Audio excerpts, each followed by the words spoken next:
All right. Well, this week we got a couple of things. We've got sort of a potpourri of activities. We got some tower garden updates.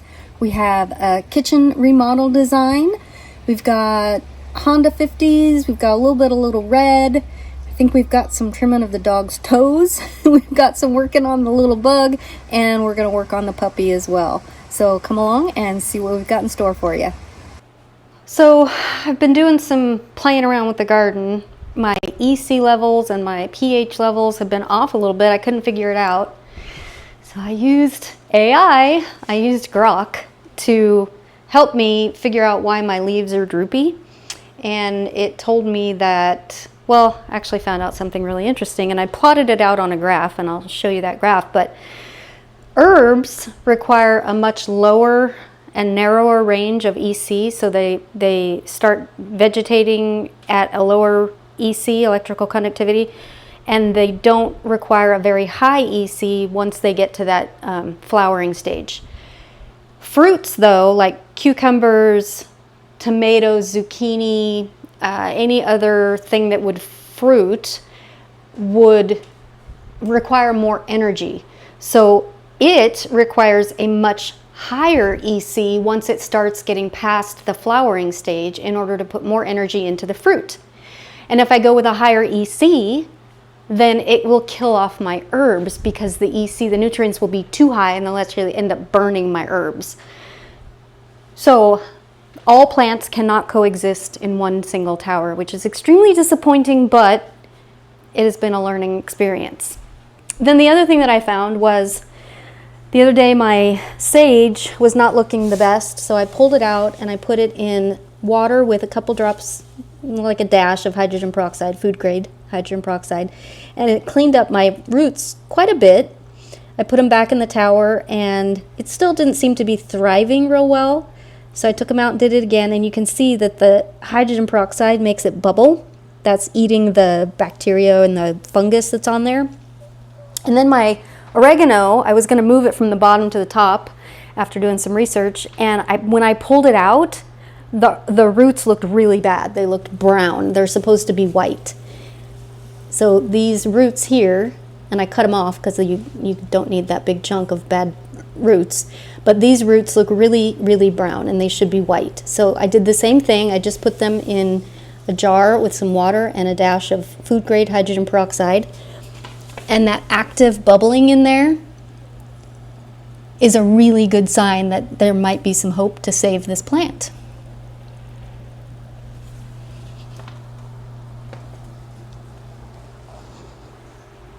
So this is the chart that I made. I went online and I looked at a lot of different resources for the EC variances, the low levels for starting your vegetables and herbs, and then the higher levels for when they're flowering and fruiting.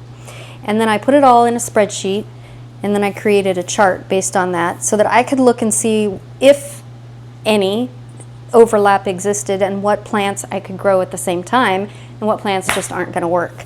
And I actually learned a lot from this. So I could see that my herbs, dill, rosemary, parsley, basil, sage, cilantro, fennel, thyme, oregano, well, not the oregano, that's a little bit higher, but all of the herbs are down in this lower range. The blue is the low end of the EC, so that's where you start out, and then the orange is the high end when it's at that flowering stage.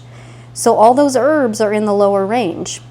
Then my fruits, or my vegetables, zucchini, cucumber, tomato, beans, broccoli, cabbage, all of those things, they're in higher ranges. So if I try to do broccoli, although surprisingly the broccoli is doing really well, but if I try to do tomatoes in my herb garden with rosemary and dill, I'm going to burn my rosemary and dill, or I won't end up getting any fruit or any ripe fruit on my tomato plant because they just require such a vast difference in electrical conductivity and nutrient levels. So the other thing that I learned is that as the plants grow, they start to flower, and then the fruit starts to come on behind the flower. Then the roots, they're taking up nutrients, and then they're eliminating nutrients as well as they sort of go through that whole process. when they put those nutrients back into the water, it can falsely elevate your EC level, and you're not actually feeding your plant then. So as the roots decompose a little bit and they put those nutrients into the water, they're not healthy nutrients. They're the nutrients that they've gotten rid of. It's like the waste. They've put that into the water, and then those plants don't need that waste material, and so that's elevating the EC falsely with garbage that it doesn't need. So you have to drain it, give it fresh stuff that it's got all the good nutrients that it needs: nitrogen, phosphorus, and potassium. The NPK mixture needs to be just right, and you can't do that if it's degrading and putting all that garbage into the water that it's not going to consume. So that's where all that comes into play. You should be completely draining your tank every 1 to 2 weeks, depending on how many plants you have in there and at what phase they're at. If they're at full fruiting phase and you've got a tower full of fruited vegetables, you should be draining it once a week. But with the amount that I've got in there, every 2 weeks is good. So you completely drain it, and then you start fresh with a new batch of water, get your nutrients and your pH right, so that you know that your EC level is correct. Of course, you subtract for what your tap water EC is. Mine's about 200, or 0.2, I guess. And then you start over with a fresh batch. That way you're not getting any falsely elevated or lowered. And as it starts to fruit, it's going to drink more and eat more nutrients, and so your pH might require more frequent adjustments, and your EC level might go up more because it's getting that falsely elevated. So when I check my pH and my EC, I've been checking it every day because I've been getting these really wonky levels. It looks okay for the most part, except it's like, why is my EC going up and my pH is going down? I couldn't figure it out, so I'd drain a little bit off my tank and then I'd put a little bit more in. But that explains why I'm getting these falsely elevated EC levels, because I'm getting the garbage stuff that's been decomposed off of roots or things that have drained down into the tower. Those are falsely elevating, and that completely makes sense now. And I think that when I drain my tank, put in a fresh batch, I should be seeing more consistent results if I keep up that regimen, and it's consuming good nutrients instead of the garbage nutrients that I've been reading on my EC meter, which is garbage. It's not good stuff. It's like the junk food in your pantry. It's not the good healthy stuff for the vegetables to eat. So fascinating stuff. It's a science for sure. I think a lot of people consider gardening to just be a fun hobby. You get to dig in the dirt and all those things. Well, obviously I don't have dirt, but it is a fun hobby, but it's also very science heavy as well, the more I get into it. So that's what I've learned. And that is what I'm learning. You get to learn it along with me. I think I need to tell Brian that I need another tower garden. Okay, then I'm just going to call it 48. Yeah. Because 1/10 of an inch is not going to make a difference. Right. So we found out that the company where we're going to be purchasing our kitchen cabinets from is having a sale on the cabinets. What is it, 10% off? 10% off, yeah. Yeah, 10% off until June something or other. I don't know, June 20th-ish. Anyway, so we are finishing our kitchen plans for ordering cabinets and making measurements and deciding what appliances we're going to get or keep and move and where we're going to put them and all that. And so Brian is working on his drawing so that we can get that over to the cabinet company and get a quote and get our cabinets ordered while they're on sale. Here, put in a cabinet above the refrigerator. You said it doesn't matter, but it's 37.5 inches tall.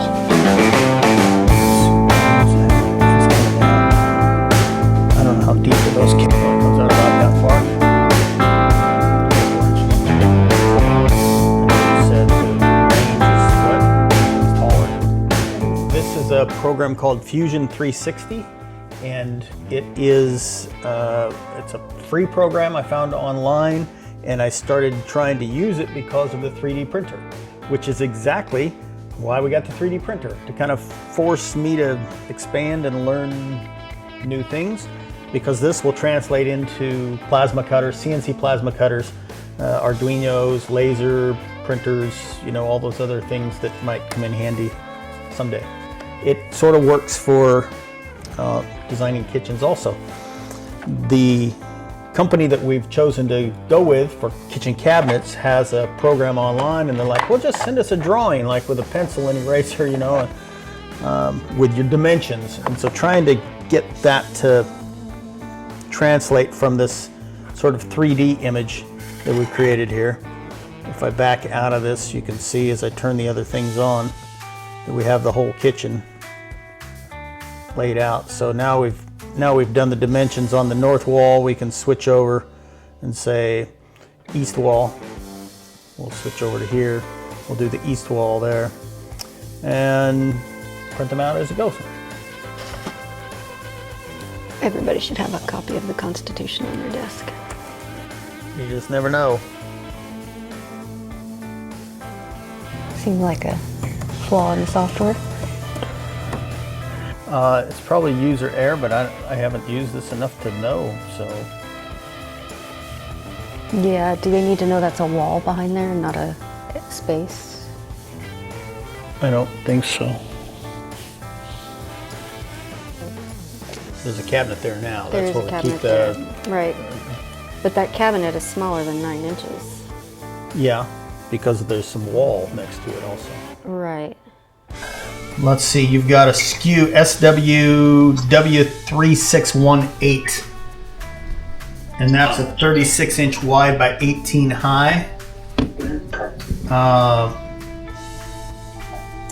Yeah, I think if we put those cabinets in there and I build the cabinet a little differently than it's designed, we could make that be our appliance garage. You know, if I don't put the bottom in the cabinet when I put it together. So I think I want 2 of those on there, and then we'll use one of the sides of that cabinet to... So what's going on with the 50 horse outboards? Well, the answer is, I don't know if I need them. We bought these because the Kenai River is a 50 horse maximum. I got both outboards for $500. We had 2 fishing boats. Then we sold the fishing charter before it even got started. Gary has a river boat to fish the Kenai with a 50 horse. So I'm really looking to put a more powerful outboard on our boat, which means I don't really need a 50 horse, at least right now. So that's the first thing. Second thing is I went through them, I assessed what parts they needed, and I've got, I don't know, $600–700 worth of parts to buy to put them together, and then maybe they'll run. I don't know. I mean, I don't know. They're not my motors. I bought them the way as is, you know. So it's a bit of a gamble. The question is, can I sell them as is? Can I part them out and get my $500 back? Probably so. I don't really need them. So I think I'm just going to put these carbs back together, bolt them on, take some pictures, list them, and see what I can get and get them out of the garage. No one's going to buy them in the winter anyway, so... but that's the story on the 50 horse. It's just a project that would cost me time and money, and I don't really need it anymore. Maybe at some point we'll get a 50 horse outboard for our boat also, but what I would like is to be the same manufacturer. In other words, if I get a larger Yamaha for the boat, I want to put a smaller 50 horse Yamaha to be able to swap it back and forth. I could get a larger Honda, but the Hondas, they basically took a Honda Civic motor, they tilted it on its side, and there's a bearing, I can't remember the name it's called, maybe the race bearing, that wears out because you've got that whole crank sitting on its side. It's not really designed to be like that, and that bearing wears out on the Honda motors. At least that's what I hear. I also hear they're heavy. I'm not a Honda outboard guy. I'm a Honda guy, but so I'm feeling like everyone runs Yamaha. If not Yamaha, maybe Suzuki. Suzuki gets better fuel mileage than the Yamaha. But Honda is just not really the... Tell me what you think. I don't know. If I could find a Honda, maybe a 150 to 200, and it was running, and then that way my controls, my gauges, everything would swap over is my thought. But that's the story on the Honda 50 outboards. I'm not sure at this point. I think I'm just going to bolt them together and post them and see if somebody wants them.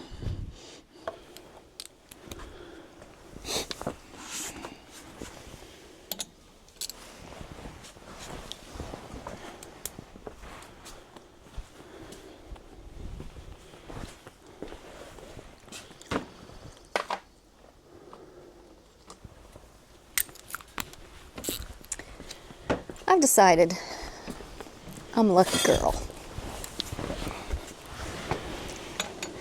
Yeah, I'm pretty lucky.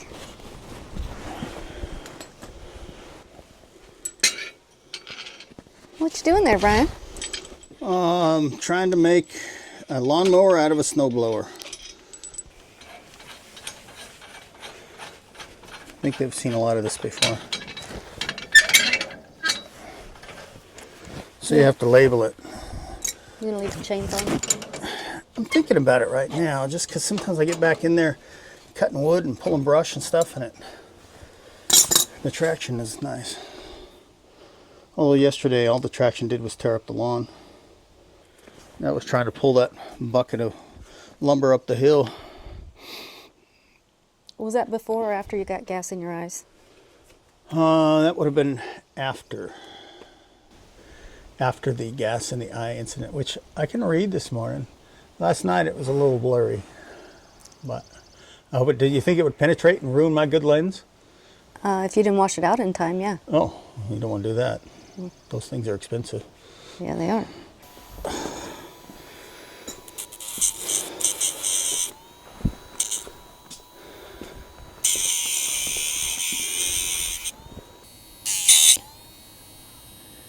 Oh, good girl.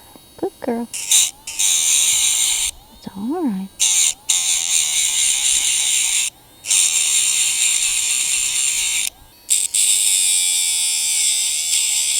That's a good dog.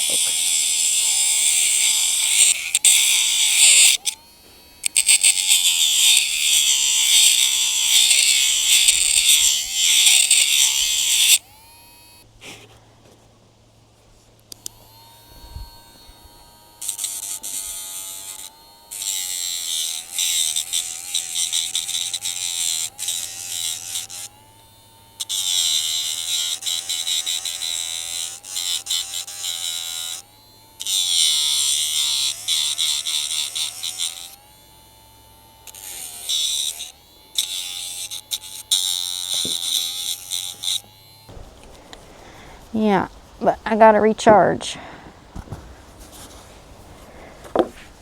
Gotta recharge. Cause there's too much work to do on them toenails. Yeah, but your front should be good. Front should be good. Click your toes. Click your toes. She's very relaxed.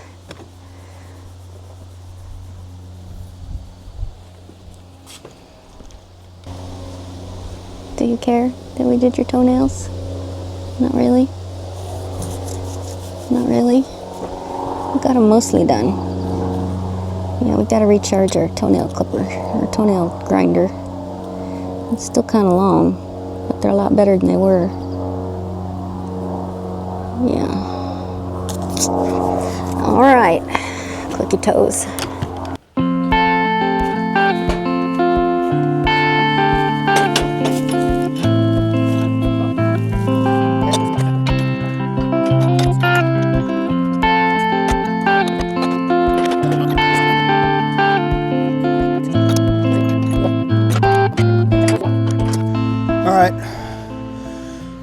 I know, another project, but came up on Facebook Marketplace. It was 300 bucks. I thought, what the heck, if I can get it going, it'll be a good little machine for Rebecca. 90cc. It looks like it's got two-stroke mix in it, or a two-stroke injection, but everyone says these are four-stroke machines, so I don't know the answer. But the spark plug looks pretty bad. I'm gonna clean that up, figure out what's going on.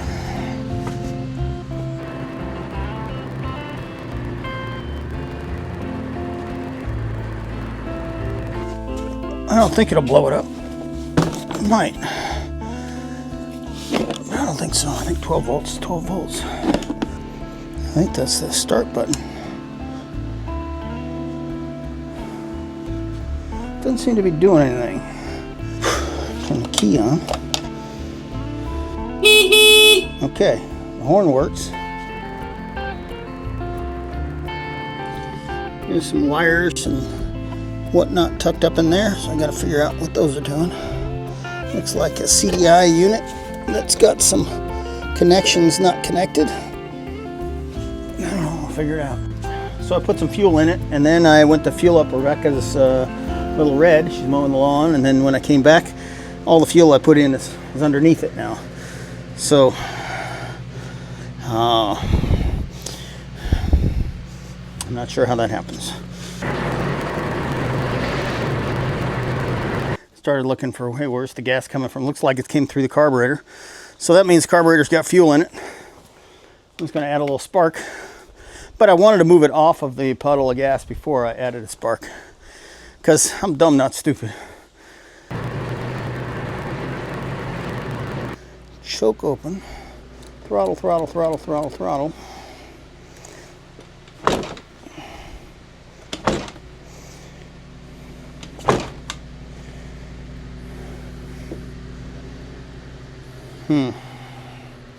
I might have bought a piece of junk. It's not even making a noise like it's trying to start. It's not even going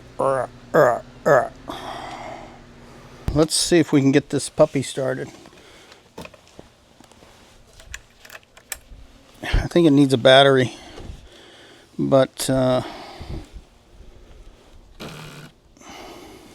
we'll put it on the jump pack, see if the jump pack gets it going. I'd like to get that battery charged if it'll charge.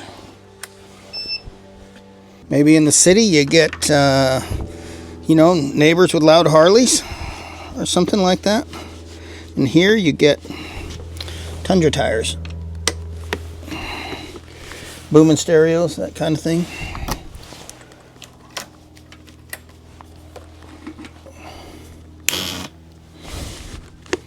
Come on now.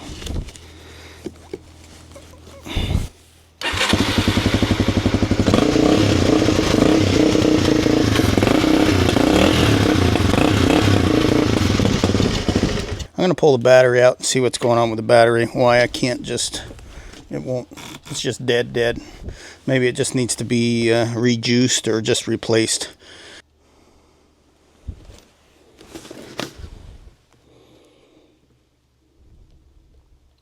There we go. All topped off with distilled water. Okay, I'm going to put that on some kind of a battery reconditioning mode.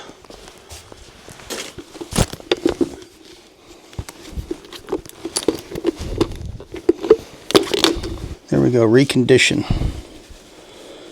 That's going to put voltage into the battery for some period of time, and then it stops, and then it puts it in again, and then it stops, and this kind of cooks off impurities, mineral deposits that have developed on the plates of the battery. So we'll leave that there and put this right here so we can find it. We'll cap that off. I don't know how long it's supposed to take. We'll leave it there a couple hours, see what it does. Bye.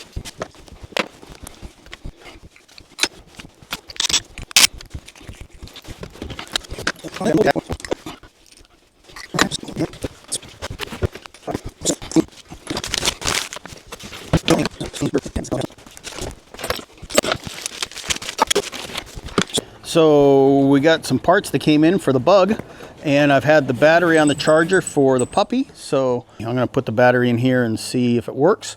And if it does, great. And if not, we'll pick up another one. OSHA violation. Extension cord into an extension cord. Never a good thing for, but a good one to leave when you know the inspector's coming. then you just do that on purpose, because inspectors always have to find something, and that way they can say, look, you violated the, oh, I'm so sorry, I won't do that again. And then they quit looking once they find something. That and leaning a ladder up against the wall without the safety chain, that's another good one. Very easy to fix. Let's put this back in the puppy and see what happens. We got the plussy thing going to the plussy and the slashy thing going to the slashy side. Are you sure the battery's in right? The plus goes with the plus thing and the little slash goes with the other not plus. There's one side. Please, Lord, send some bugs.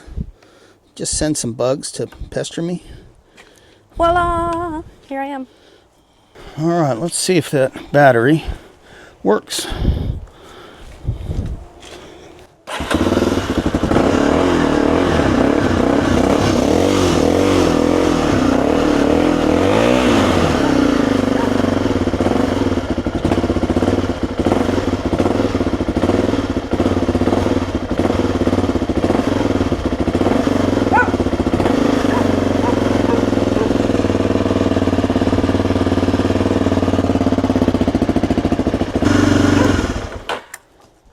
All right, solved one problem, maybe. Now, it came right off the charger, went right in the bike. We'll see if it's dead in a couple hours. But we can celebrate a victory, I think. Now, we go get a battery for the little bug. Thanks for watching. We know that you've got a lot of things you could be doing, and we appreciate that you come along with us and enjoy life.